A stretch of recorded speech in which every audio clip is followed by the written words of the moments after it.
Welcome, everyone. My name is Misty Wild. I'm the COO of Culturati. If you're not familiar with our organization, we are a community of C-suite leaders, scholars, investors, and other executives who believe in the power of culture to help our businesses succeed, our employees to thrive, and our communities to flourish. And we're excited for our Culturati Live today on becoming unapologetically dope, and I can't wait to find out what that means with LaToya Collins-Jones. LaToya is a culture architect and performance coach who proves that high ambition and human well-being can coexist. After rising to Vice President of People, Culture, and Inclusion at Dell Technologies, she left the Fortune 100 track in 2023 to create the LWP Blueprint, a system that aligns visions, metrics, and mindsets so teams can scale results without burnout, which I think is something we are all struggling with and could all use more insight on. Today, she leads Culture by Design LLC, partnering with executive teams to embed inclusion, clarity, and collaboration into business strategy, and runs Catalyst Life Co., where she guides mid-career professionals to break stagnation and advance with balance. Her frameworks have boosted leaders at Dell, Electronic Arts, and the state of Texas, and her insights on bold, values-aligned leadership has been shared on stages from Afrotech to Michigan State and UT Austin, including Culturati Summit, where she was one of the keynote panels with Microsoft a couple years ago. So we're very excited for what she has to share with us today. LaToya, I'll let you take it away. Awesome. So thank you so much for having me. Thank you for an amazing intro. There's a couple of things that I like to just ground us in before we even get started, because it's just really important in terms of how I present. I'm not going to be the person who's probably going to give you a bunch of PowerPoints and a bunch of slides from that perspective. But one of the things that I really want to share with you is just how I hope we can engage today. So, a couple of ground rules right out the back. Number one, uh, engage in the chat. I'm watching it. I know everybody else is watching it, and it just enhances the experience overall. This isn't just about what I want to talk to you about, but it's really about what you want to know and understand. So please make sure that you are just engaging the chat, because that's the way that I know that it's good. The other reason why it's important is you can also drop some emojis in the tool, however that is. Because the other thing about the chat is if I am missing the mark, I'll know it because the chat is quiet. Or if not, then I'm not crushing it and it goes super quiet either way. And then last but not least, when you're engaging in the chat and we're talking back and forth, it gives other people permission to be themselves as well. So listen, I'm just going to be real honest with you all. I grew up like old school Black Baptist church. So the A me know we're on the right track. So if you want to go ahead and say, what's up? How you doing? Thumbs, emojis, all of that in the chat right now. So that way I know we're all on the same page and we're good to go. Cause that lets me know that we're rolling. Appreciate that. Yeah, okay. There we go. We already coming along. I see a couple emojis. You got to get involved. This is going to be more interactive than anything. So, when we're talking about this idea of being unapologetically dope and how we lead with clarity and confidence and really a culture that hits different, one of the very first things that I want us to do is establish how I define culture. Okay. When I think about culture, culture is basically the sum of hundreds of small moments and decisions that happen each day in how you, your team, your leaders, your people engage with each other, with your customers, and your partners, right? It is just the sum of all of these things that happen. That is ultimately what your culture is. That's the first principle. The second principle around this is you're always building culture, okay? Every transaction, every interaction that we are making is either a deposit or a withdrawal in your organizational culture. Okay? This is how it goes. Decisions are being made, actions are being taken. The question is it a deposit or is it a withdrawal into your culture? You are always building culture. All right, number 3. This is my favorite thing to say. All of this will tie together in a beautiful, neat little bow, I promise you, which is when it comes to culture, rent is due every day. Okay? There's no autopilot. It requires constant intention and attention as you are building culture. So what do I mean by that? The reality is that you are always building the culture. It's due every day. It's not what you put in your mission statement, what you paint those cute girls on the wall, all of those little things that you actually see. That's not your culture, right? It's what you do day in and day out, right? And one of the things that I think, even in this socio-political landscape, the shifting, and we're seeing how organizations are changing their cultures, I think it's more important that now sometimes people even believe that culture is optional. I don't believe that. I think if you look at even where generations are going, the rising and up and coming workers, future workers, they're going to be set in stone about who they work for. And it matters, right? Because they understand options. And so I know for me, one of the biggest things is I don't want to be cash rich and culture poor because I think eventually they'll catch up, right? So if you have the ability to be rich in culture, I think that you have the beyond the ability to be profitable as an organization. So now that we've established that, give me some thumbs up. Are y'all cool? Now that we know when we're talking about culture, as I'm framing conversations around it, we're all on the same page. So you can say, yep, same page. We good. Thumbs up. I love it. Thank you, Brooke. Thank you, Misty. Now, love the shades, Nicole. All right. So, first things first. This is rule number one. So, if you're taking notes, here we go. Number one, clarity over charisma. This is how you're being unapologetically dope as a leader, is clarity over charisma. Now, I know many of us are probably blessed. A lot of times you have leaders, charismatic leaders. But if you've ever worked for a leader who was charismatic but didn't have clarity, you're going to struggle, right? So what do I mean by clarity? Clarity means knowing who you are, what you want, and how you plan to move. Now, when I'm coaching individuals around this concept of understanding clarity, knowing who you are as a leader is the first step in being unapologetically dope. What do I mean by that? Do you know your values? A lot of times when I'm coaching individuals, whether that's leaders in larger companies or mid career professionals, my very first question is, what are your top three values? And if you can't name them, then you're already flying blind. For me, I can tell you what mine are. Number one, authenticity. Authenticity goes into integrity, integrity, and excellence. Those are the three things that drive what I do. I can tell you exactly what they mean. Authenticity is I'm going to authentically be myself, right? I'm not going to code switch. I'm going to show up as the best version of myself. Integrity. Integrity means that I will always tell the truth, that I will be honest. I'm not a spin doctor, which means that I've learned how to tell truth with grace and moving forward. Integrity is huge for me. And then excellence. Excellence is showing up to the best of your abilities, giving the best work that you possibly can. And excellence is not perfection. So, how can I actually show up and do exceptionally well? Those are the principles that guided me as an individual. And those were some of the principles that I embedded in my team. And so I allowed them to authentically be themselves so they didn't have to turn into many versions of me, but they also knew that excellence was a core principle and tenet in it. And for me, excellence means making mistakes. Excellence means like taking risks, right? It's showing up here, right? So if you don't know who you are as a leader, you've got to get clear on your values. You've got to know what you want. When I was building my team, I was very clear on how I wanted them to show up to work every day. I was very clear on how I wanted them to work together, right? Sometimes my first question, if they would come to me with a project, with an idea, big on collaboration, I would say, hey, who did you talk to? Tell me about how you actually went about coming about this idea. All of these things matter, right? As you're building culture, as you're trying to figure out what it is you want to do as a leader. And then how do you move? What do you want to be known for? Right? I was very well known as a truth teller in my days as an executive. And I was okay being the person asking the tough questions.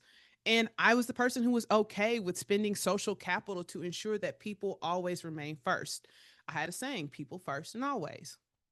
So when you're clear on these things, what I think it actually does is it actually gives even more leeway to charisma, right? And I don't think charisma is everything, right? But you've got to be clear, because when you are clear, right, your team can stop guessing, you'll stop guessing, and you'll start executing.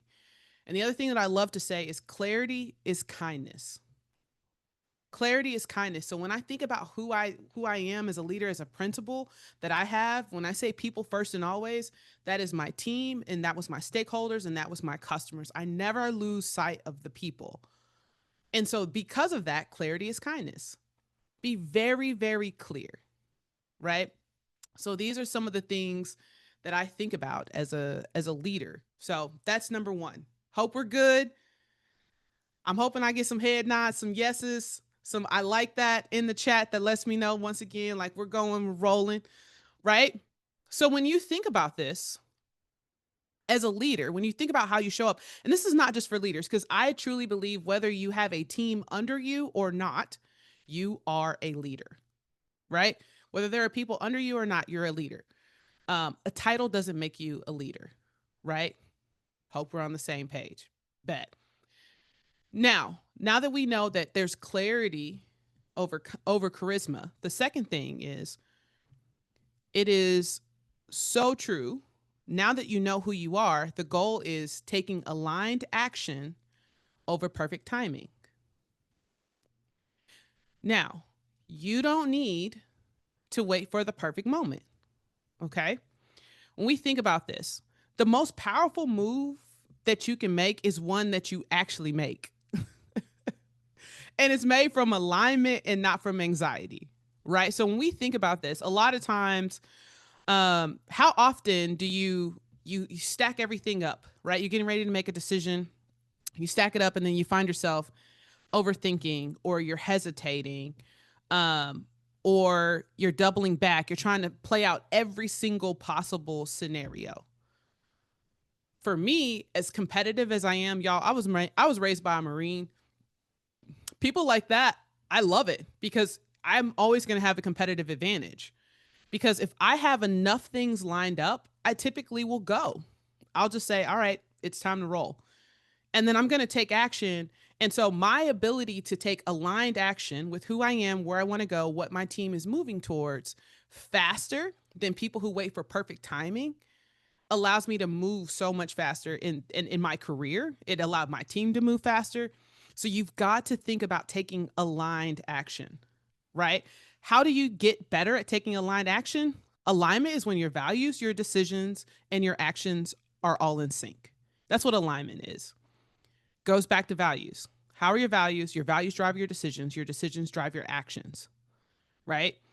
And this is a little side note, just a little nugget for you. When you operate in alignment, okay, this is what helps prevent burnout.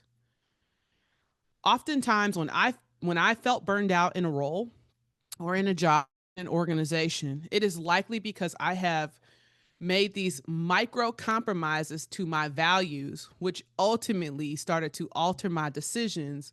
And those decisions that I was making, either consciously or subconsciously, were altering my actions and how I showed up, which then in return changed how I showed up authentically and with integrity, right? And with excellence. And that was a path to burnout. So when we think about this, you've got to hit in alignment, right? And so the objective is not perfection, right? So what we have to think about is you've got to stop waiting for certainty, but just move with a level of conviction. I'm okay making wrong decisions. I would rather get to a lot of wrong things, right, than get to the right. Some of my favorite people that I talk about when you think about coaching is Google the creator of Dyson. Dyson, he had so many prototypes. Like, it was a ridiculous amount of prototypes before he landed on the Dyson. I want to say it's like over 5,000 if my memory serves me correct. Different prototypes. How often are we willing to go that route? But he had a level of conviction, right? it sometimes it never starts out what it is, but the goal is to take aligned action versus perfect timing so that you can get to the outcome that you want. But it always goes back to, hey, what are you postponing that could unlock the momentum that you're trying to get today? Right? Where are you stuck? Where are you trying to figure things out? Where are we moving? Because that's what it is. When you really start to think about what it means to get, we're going to get to unapologetically dope, I promise. But these are key principles that we can't even get to, being your full dopeness, if you will, if you don't get these principles, if you don't understand that it is important to know who you are and making sure that you're aligned. Because otherwise, people can just sway you any kind of way, right? Okay, now here's where we're going to get into this principle about what it means to be unapologetically dope. And I'll tell you of a story about kind of how I came to this principle. Um, as Misty stated, I was an executive in a company. I went back in 2017 and I was pretty low in the company. And within about 4 years, I was a VP, which was an amazing run. Um, and I exited about year 5. But a lot of what came from that, how I got to this principle of being unapologetically dope, was I learned that the more I leaned into my own authenticity and who I was, in trusting myself, in trusting not just my natural, innate, God given intuition and understanding how things work and how I see the world, really enabled me to project my career forward, right? Your authenticity is not a liability, it's leadership fuel. Your authenticity is not a liability. What I found was when I found ways to elevate, so I don't believe in assimilation, I believe in elevation, right? Because you can actually be your authentic self and elevate without assimilating, right? What do I mean by that? What do I mean by that? A great example. So I worked at a tech company. We would have these executive briefing centers and we'd have to go into the executive briefing centers. And so typically what would happen is you're not probably going to catch me in some slacks and some heels and some pumps, but you'll catch me in a blazer and some J's, you know what I'm saying? That's like, that was me. That was me showing up. That was me learning how to elevate and not assimilate, right? This is what you have to think about. And here's another point I just have to share. A lot of times when I'm hearing people talk about, well, how can I be authentic? How can I be authentic? A lot of my authenticity came from the fact that you're not going to outwork me. You're not going to outlearn me, right? I think there was a level of my ability to be exceptionally myself, like myself, was because I knew that you weren't going to beat me. That's just how I walk. That was just, and there are plenty of times I L's, but when I show up to win, and I show up to win with authenticity and integrity and excellence, right? I don't believe in winning at all costs. And so when I thought about how I showed up unapologetically dope, it was, I knew for a fact that when I showed up on the scene, I knew my numbers, I knew the stats, I knew the team, I knew the culture, I knew exactly what I needed to know. Um, and I love this. So there's this clip of Will Smith. Okay, this is like a perfect example of how I feel like embodying unapologetically dope means, right?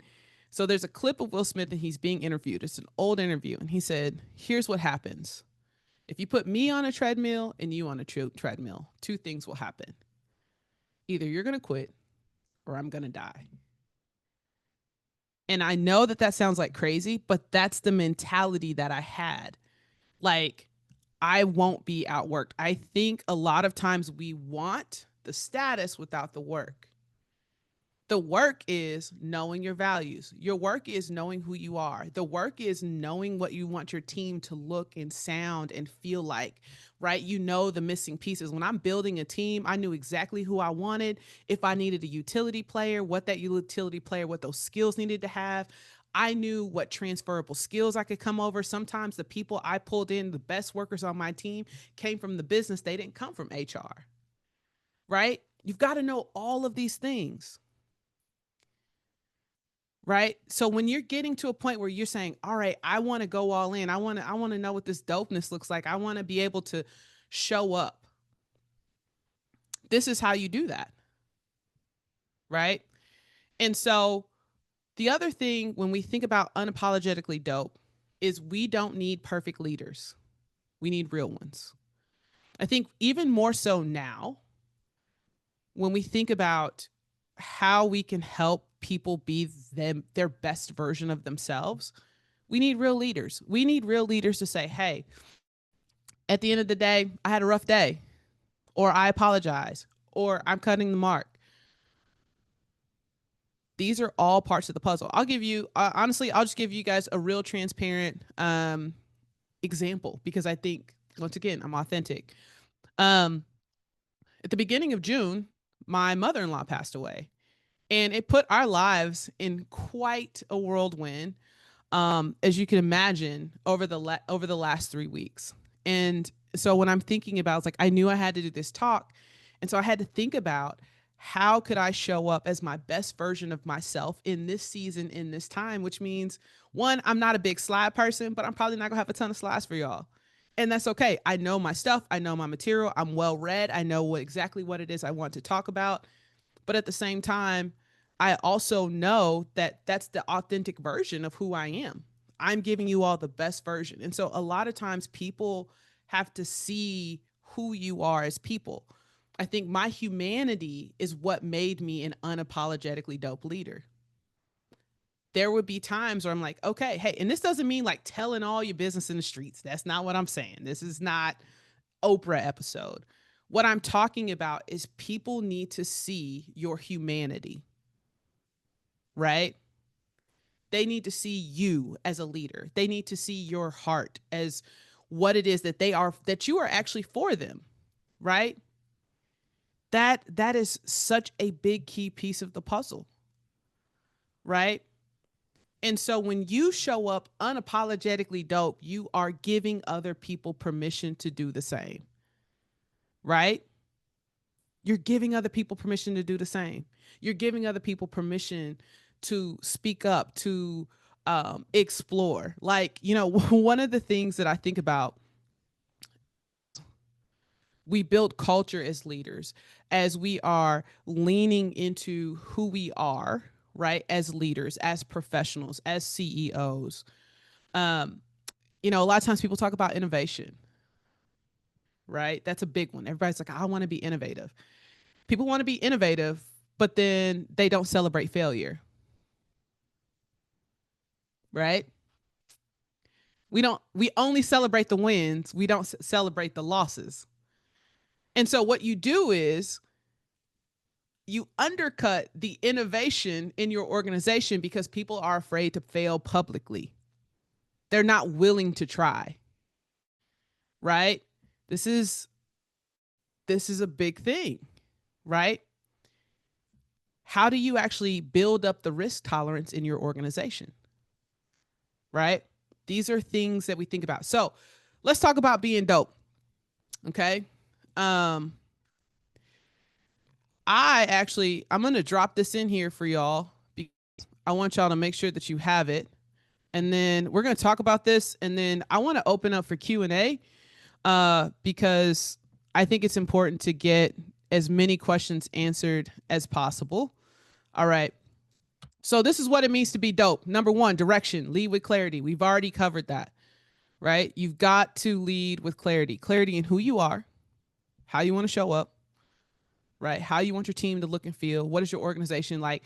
I'm telling y'all, when I tell y'all I curated every single piece of my organization, like in terms of who I led. I mean, all the way down to how I wanted to start meetings, how I did check-ins, There were days I would do 2-word check-ins. There were days that, for me as a leader, and this is a good example, right, of ownership as well, taking aligned action.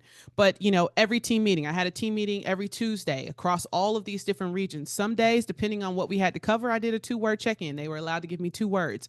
And what that did for me as a leader with a 2-word check-in is if somebody said, I'm tired and feeling under the weather, or I'm excited, or blah, blah, blah. Like, it didn't matter what those 2 words was. I had a pulse on my team of about 15 to 16 people in less than 10 minutes.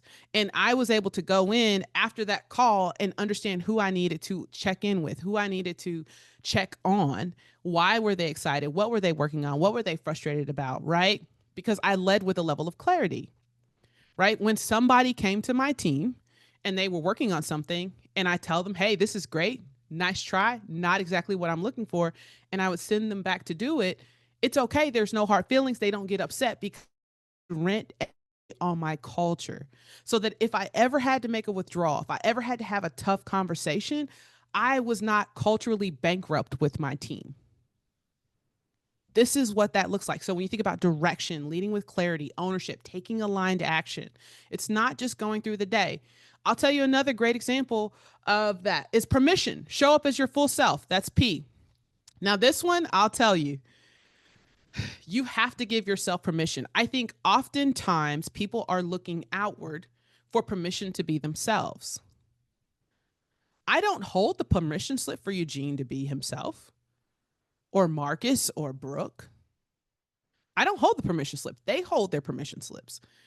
But if you remember when we were in school, if you ever recall, if you ever recall when we were in school, right, and you had a field trip, your teacher would give you a permission slip, and you take that permission slip and you give it to your parental, your guardian, whoever that is, to sign it, to say you had permission to go do the thing.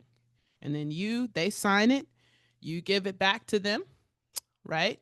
And they give it back to you, you give it back to your teacher, and the teacher says, yes, you can go to the field trip, right? And somehow or another, we're still holding out our permission slip to other people for us to be the best version of ourselves. You have to learn to give yourself permission. One of my favorite exercises that I do for some of my clients is helping them write a permission slip. What are they giving themselves permission to do? And why are they giving themselves permission to do that? And what's at stake when they do that? A lot of times we don't think or understand sometimes when we stop giving ourselves permission, what is actually at stake. There's somebody who looks like you. There's somebody who is needing what you have to say, right? Like, I have curly hair. I'll give you guys a real example. As you can see, I got curly hair. Sometimes it cooperates, sometimes it won't. But I had to start giving myself permission to be like, yo, I'm going to do this video whether the curls are cooperating or not, right? I'm going to show up and I'm going to share truths and I'm going to share my ideas because somebody needs to hear it. And I had to get out of the habit of waiting for somebody to give me permission to show up. You hold your permission slip. No one else does. Okay. So that's the P. That's the dope part. Direction, ownership, we talked about permission, right? And now number 3, energy. Unapologetically dope. Part of that is your energy. Protect what fuels you. Okay. This is probably one of my favorite ones to talk about. I love all this stuff, but let me tell you why energy is important. Everybody starts the day with a certain amount of, we'll just say battery, right? Everybody's got phones these days. You start at 100%. The second that you start to alter who you are, that takes away energy out the gate. So if you're assimilating, right, you're code switching, you probably are already starting, you ain't even at 100. You're probably starting the day at 70, 80, depending on how much you're altering, right? Or you're masking, right? So now you've already drained your battery. Then what happens is you make small compromises maybe to your values. And I think that there's a difference between kind of finding middle grounds to move the ball forward and just flat out compromising who you are. Those are two very different things, right? And so then your energy starts to roll again. Um, Another thing is you find yourself on back to back to back to back to back to back to back meetings. There goes more energy. You are not making time for things that actually refuel you, like time with family, friends, doing hobbies. There's more energy. And so, somehow or another, we think that 2 days at the end of the week or at the end of the week, the weekend is going to replenish all that we've drained versus being more intentional about managing your energy throughout the day, therefore throughout the week. Now, how do you do this? There's two things I want to talk about. Um I'll share one of probably the practice. This may be unpopular. I'm telling you now, this may be an unpopular opinion, but I absolutely did it. When I was in corporate, I hated email. Hated it with every fiber of my being. Number one, I'm ADHD and like emails doesn't it just doesn't mesh well with me. Number two, email to me was not productive, right? Like I'm like, okay, this email should have been a meeting, this meeting should have been an email kind of scenario. And so I established a rule with my team. They were not allowed to email me unless it was a CYA scenario. Basically, they're just CCing me so I know. So 15, 16 people, they don't email me. They knew to just ping me if they absolutely needed. Otherwise, I was checking in with them throughout the day. That was one of the ways. Anytime I met with somebody, maybe they were new, I was like, hey, just so you know, feel free to email me. But I typically have a 1 to 2 week SLA on emails because I spend time focusing on what that is important. And at the end of the day, email is great. But for me, it wasn't highly important. It was an energy drainer. What actually fueled me? Connecting with my team, making sure they were supported, moving the needle forward. That's how I did that. Another way that I protected my energy in my day was I bookend my day with gaps, right? So from 8, typically I did not take 8 o'clock meetings unless I absolutely had to, which meant it was somebody above me. And there were only 3 people above me, like my boss, CHRO, Michael Dell, and his crew. Aside from that, you're probably not getting an 8 o'clock meeting from me. So I had bookends. I didn't take early meetings because the reason why I didn't take early meetings was because I didn't want anybody else setting my priorities for my day. I needed to set my priorities for my day. So that's how I did it. I blocked off typically an hour in the morning. Then I blocked off some time for lunch. Yes, you know, the thing where you sit down and actually refuel your body, get outside. If you're in Texas, probably right now, because it's 4,000 degrees outside, but you get what I'm saying. I block out time to actually re energize and eat. And then I book in the back end of my day. Typically, I didn't do meetings unless I absolutely had to from 3 to 5. And so from 3 to 5, what I would do is I would do these check-ins on my team. So early in the morning, if I had people who were in Europe or APJ region, that's the time I would check in with them because they're getting ready to log off for the day. And then in the afternoons, I'm either working on things, I'm wrapping up, checking in with my team, and doing things that matter. So I book in my day. So I never started it and ended my day with other people and their priorities. That was one way that I did that. The other way that I protected my energy was on Fridays. I had no meeting Friday rule. What I did was, here's kind of how I think about it. I didn't want my team running and dragging into the weekend. Okay. I wanted them going into their weekend, into sending them with their family and their friends here and not here. And so the rule was how I helped them learn to protect their energy was I said, hey, here's the rule. If somebody wants to meet with you on Friday, you have every right to. And if they don't like it, you tell them to come talk to me. Not a single person ever came and talked to me as a leader that somebody didn't want to honor the meeting on Fridays. Because sometimes, like a 3 o'clock meeting on Friday, like why? Like what's going to get accomplished? And then it's just sitting and ruminating in your headspace over the weekend just to say what's up. And then Sunday night, you've got the anxieties about going back to work because you had something dumped on you Friday. Okay. Now, the last thing I'll say about this, and Arthur, I appreciate this. Like, it's definitely needed. You've got to have a meeting culture. intentional. Remember, attention and attention when building culture. The other thing that I got on my team about, and I call it cheating in the margins. Okay. Part of being unapologetically dope, when we think about direction, ownership, permission, energy, I cannot stress energy enough. Stop cheating in the margins. What do I mean by cheating in the margins? Here's a great example of cheating in the margins. Now, this is what I need everybody to do. I'm going to give you 2.5 seconds. I want you to get a sheet of paper or a pen or open a notebook. And I'm going to show you part of my skill set in being really good at helping people become top performers, better performers, being really great, right? At what you do. Okay. Energy management is huge. This is what I want you to do. On your notepad, on your piece of paper, I want to know, outside of a typical work day, how many hours per day you are cheating in the margins. Means, let's just say, we're going to say you work 8 to 5. So how often at the end of the day are you logging on and doing work after you've designated time for other stuff? So sometimes people will be like, oh yeah, they'll be in meetings all day and then they'll hop in and do 1 to 2 hours of emails. You're going to count those 1 to 2 hours. I want you to write that down. How many days, Monday through Friday? You can take an average. So maybe you say, I actually do about an hour. So it's 5 hours for that week, for a work week. I typically do 5 hours for a work week. Cool.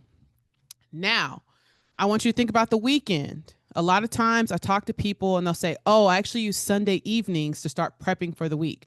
I'm not talking about a 30-minute hour, because I do that. I take 30 minutes to an hour. Sometimes I'll do it Saturday. Sometimes I'll do it Sunday to prep for the week. I'm not talking about that. I'm talking about work, right? Some people, they'll say, hey, actually, I'll do another 2 to 4. I'll hop in and do that. So theoretically speaking, let's just say, for the sake of numbers, right? You say, all right, on average, I cheat in the margins 5 to 6 hours a week. Okay. This is need you all to this principle so well. Now we're going to take those 5 to 6. There's 50 here. Let's just say theoretically you work for a great company, great culture. They give you 4 weeks vacation. Okay. They give you 4 weeks vacation. So you've got 48 weeks in the year. Okay. Maybe I'm actually going to give you 2 weeks just because maybe they have, you know, personal time. Okay. Perfect. Okay. 46. So now we say realistically, you have 46 working weeks in a year. Some people have more, some people have less. Now I want you to take that number. Now you may have a different number, but for the sake of, I'm just going to say 5 to make it easy. I want you to take that number where you cheat in the margins and I want you to times it by 46. So the number I got was 230. I am cheating in the margins 230 hours a year. What does that mean for a work week? We're going to divide that by 40. That's 5.75 weeks of work that I've cheated in the margins. Now, some of you may have more, some of you may have less. But part of being unapologetically dope is how you move and how you operate. Protecting your energy, right? All of these things. So just 5 hours of cheating in the margins a week can easily net an extra 5 weeks worth of work. Versus for me, when you think about it, when I'm intentional in what I'm doing, I'm intentional. I'm leading with clarity. I'm taking aligned action. I'm showing, I'm protecting my energy. All of these things put together allows me to set a standard that allows me to accelerate past other people. It's not just about working harder. You've got to work smarter. So in the chat, we're going to get to questions here in a minute, but I want to know in the chat, was anybody surprised by their number from cheating in the margins? I want to know, was there anybody surprised by their number about that? I'm going to wait to see what y'all say in the chat. Because I think this is part of it. Eugene said not admitting. Brooke said you've been tracked. Unfortunately, no. When you turn the hours into weeks, it feels different. It does, right? Missy said you're not surprised. Right. And there are seasons, right? Like there's work life integration. I don't necessarily say balance, right? Because for me, being an entrepreneur, my day starts with my kids. I work, I do lunch, I work, I do drop off, pick up lunch, and I typically hop in, but that's planned time work. It's not in addition or ad hoc or at the expense of other things, right? So when we think about this, when we think about being unapologetically dope, this is not just some cool ideology. It is kind of how I've learned to operate and move. It's how I've learned to be a high performer, right? I've just put it in this little neat little cultural colloquialism just to make it fun. But you've got to have clarity, you've got to have confidence, you've got to build this culture, and you've got to build that culture within yourself and within your team, within your organization, right? And you have to consistently paint the vision for what that looks like, because here's the reality: vision leaks. You have to set and reset and rename and set and remind vision is, because if you're not, vision leaks whether you want to or not, it leaks. And I'll actually kind of end with this which is, if you were to go and ask somebody on your organization, in your organization right now, what is the vision for this team, for yourself, organization? Oh, so you say vision leaks. You're not sure what that means. I'll explain that. Great question, Eugene. So what I mean by vision is everybody shows up with a vision of who they are, what their team, what you're going to accomplish. What is your North Star? Every organization has a North Star. That is what your vision is. And so when we talk about building culture and what it is that we're doing, if we don't reintroduce that often enough, people will forget. And so when I say vision leaks, it is going back and saying, hey, how often are we resetting and repointing to our North Star? Every team meeting, I found a way to anchor who we were as a team, who we were as individuals. How do you realign that consistently? And so that really is what I mean by when we say vision leaks. All right, so for the sake of to make sure we have time for questions, as many questions as possible. I want to get them. There's no questions off limits. If I can't answer them, I'll tell you I can't answer them. But nonetheless, I'd love to connect with you all. So, what questions do you have?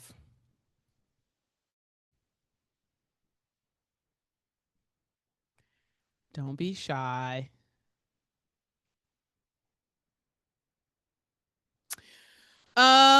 Is it easier to be authentic as you amass power? Yes, 100%. 100%. Like I think um it is, as I grew in my career, right? Because I'm in this big tech company. Um, as I gained more power dynamics, naturally, an organization, yeah, it was easier to be authentically myself. Um, I think part of that is, though, here's what I'll say: authenticity can be a point of privilege, because you've got to make sure you got receipts. You can't be showing up janky. What I mean by janky is your work ain't done, your stuff ain't clean, you're not showing up with excellence, and then expect people to accept your authenticity, right? Because your authenticity at that point is saying you don't do great work. I think part of the reason why I was able to lean so much into that and be exceptionally well and good at it is because of my work ethic. And I had, as the kids say, receipts for days, right? That is a big piece of the puzzle. So I do think that as you amass more power and the power dynamic shift, you can be more authentically yourself. But I think that first step is even just showing up and showing up well and showing up with excellence. Some people want to be, you know, kind of leaning all the way into that, being unproven, or not performing well. So how do you know when you can start being authentic? I think I think you start now.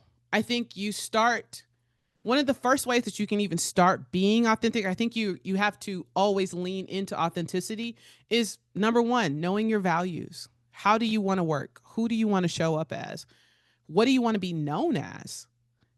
right? Like I became like I'm a problem solver.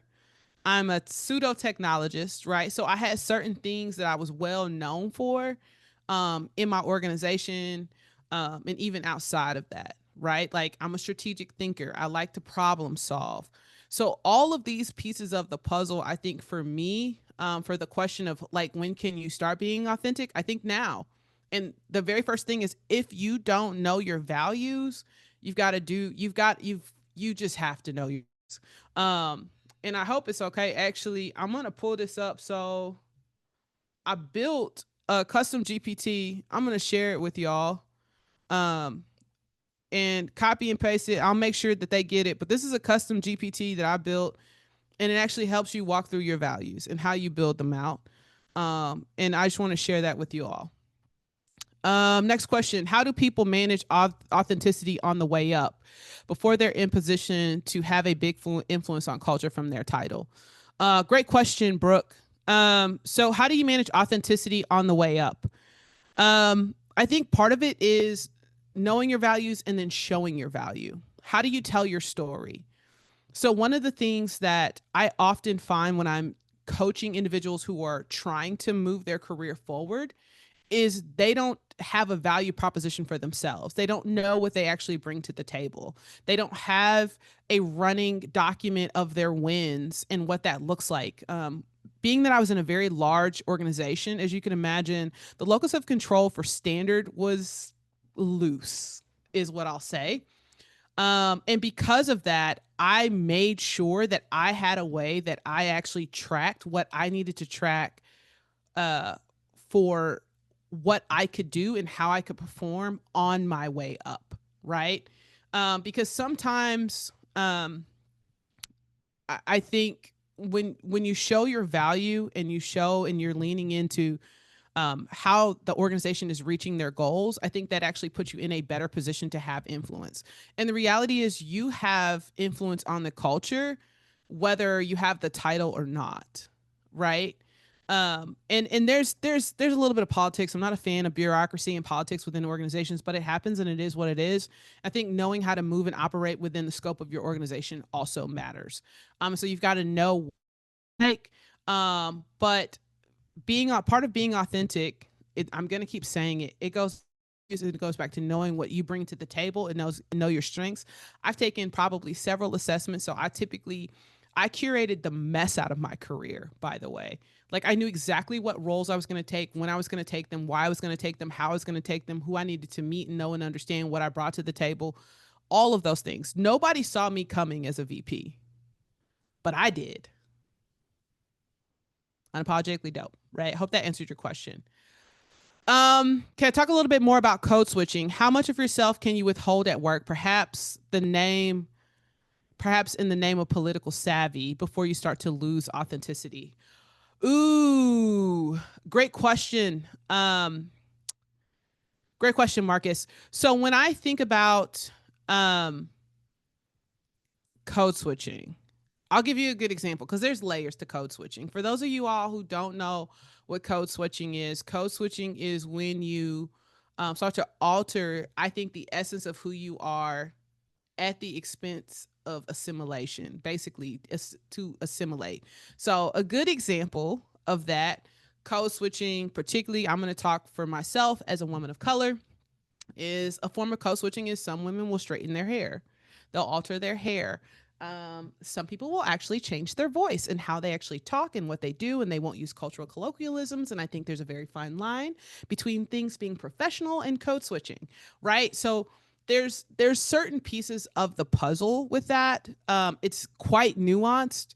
Um, how much of yourself can you withhold at work before you start to lose with authenticity? I think for me, what I started doing was I started giving myself permission to learn how to elevate how I articulated my ideas without always having to just change my vocabulary all the time. Like real talk, like one time I was in this meeting and we were with our labor relations people, and he popped up this slide, right? And I love the slide. I was like, yo, that's a dope slide. He's like, first of all, nobody's ever called my slide dope. I appreciate that. And it was the funniest thing, and we all laughed about it. But in those moments, I had to learn how to stop like so much self-editing because I was just withholding. Because here's the thing with this. Okay, I'm about to get real passionate with you all for a second. It's because sometimes when we're trying to withhold parts of ourselves that are actually really good and authentically us, we are also withholding our awesomeness, the thing that makes you you, your secret sauce, the thing that puts you above everybody else. So you have to be mindful in understanding. I can't necessarily tell you what to withhold and what not to withhold, right? I don't know if I was going to go up to Michael Dell and give him a dap. That's probably not happening. He's going to get a shake. He's going to get a good old shaking hand, right? Like, same time, you have to make sure that when you are figuring this out, as you are finding your unapologetically dope version of yourself, that you're not muting the parts of your genius. That's like one of the things that I can't stress enough. Sorry, had to get close because I'm really passionate about that. Hope that helped. Um, let's keep going here. Question: you said clarity, not charisma. Is the real driver of high performance? How do you help leaders unlearn their reliance on charisma as a leadership tool? Oh, Misty, unpopular position. This okay, unpopular opinion coming. If they're not good leaders, they shouldn't be leaders. I don't think there's a gray area with that. I think that if you have leaders who are in position who are leaning more on charisma and not necessarily clarity and being great leaders, they either need to be coached up or coached out. I think those are two very simple principles. um I think some leaders don't want to unlearn because sometimes unfortunately they've gotten where they've gotten being who they are, right?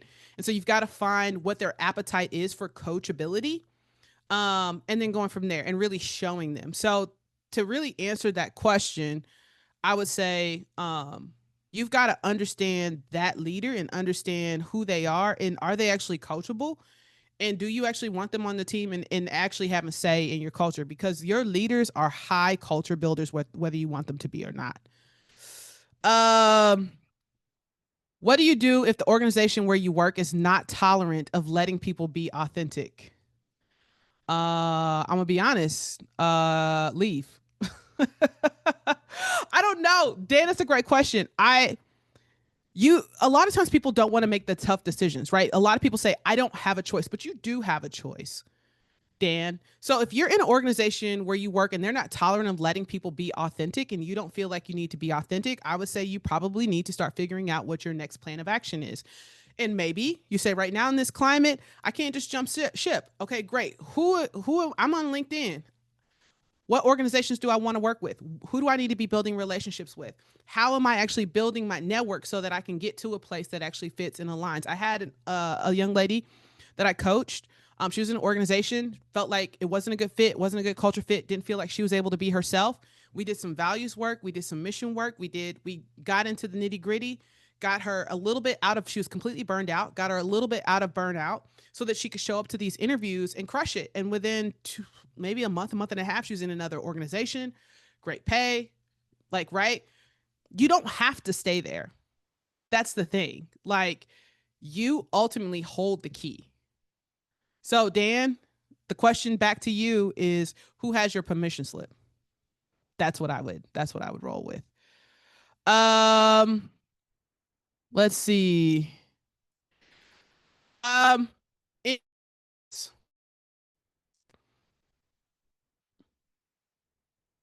Mark, interesting. You said you see charisma equals ego. Eliminate the ego, lead with vulnerability. I like that. And I think, and I think the funny thing is, I think a lot of times, um, Brooke said it perfectly. Charisma isn't necessarily bad, right? But I think if organizations start to value charisma more than character and clarity, that's when things get crazy, right? It is. I think sometimes charisma is used to mask like what you're actually doing and what that looks like. So I would agree with that 110%. Um, ooh, okay. Bad charisma equals manipulation. Good charisma equals connection. I love it. I love it. Um, what's one of the ways to start practicing clarity as kindness in real time, especially under pressure? Um, one of the best ways that I would say to do this is pause. Pause. When you're under pressure, I think sometimes we feel the need to make a decision. We feel the need to kind of move forward, but sometimes just taking a simple beat can help us get really clear. I like to say asking like the five whys, right? Like, what does that look like? How do you actually get to it? Um, okay, this is what we want. Why? And I'll keep asking myself why. That's one of the ways that I can get to clarity because if we understand why we're doing something, then it makes it easy. So that would be my answer for that in terms of that. Um, so there are three ways. I'm actually gonna share this one slide with you all because I know we're getting close to time here. And this is three ways that you all can connect with me. And so I just wanted to share it briefly. It's a QR code. So three ways that you connect with me. You can sign up for my newsletter for weekly insights. I'm relaunching that. I also do free one-on-one tiny challenges. And so what these tiny challenges, let me just explain to you what they are. A tiny challenge is basically for 5 days, I coach you. There's no cost. It is limited space. I take a certain amount of people in week to week, depending on what my bandwidth is. And we go through and we work on and problem solve on getting clear what your next step is and getting unstuck and moving. And the third way is you can book me to speak or coach with your team. And so I just wanted to share that. You can scan the QR code. There's a form that I was able to get up for you all. It's just for you all, so I'll be able to see it. And I would follow up with you all in the next uh, by the end of the week, hopefully within the next 48 hours. But I would love to connect with you all. This has been so much fun. And going from there. Is there um, anything else? And I'll make sure that Misty has that link. I can even drop the link. It's just for vanity's sake, y'all. The link, ugly URL, because I forgot to bit.ly it, but I'll drop it in just so you can have the form there. But I'll make sure you all get a nice and neat one. So I'll turn it over, I think, to Misty to wrap us up. I know we're getting close to time. If there are no other questions. We're good. Thank you guys for joining us. As I dropped in the chat, we'll send this recording and recap with the lovely URL and QR code tomorrow. Really appreciate the participation and exchange, and would love to keep this conversation going. LaToya, thank you so, so much.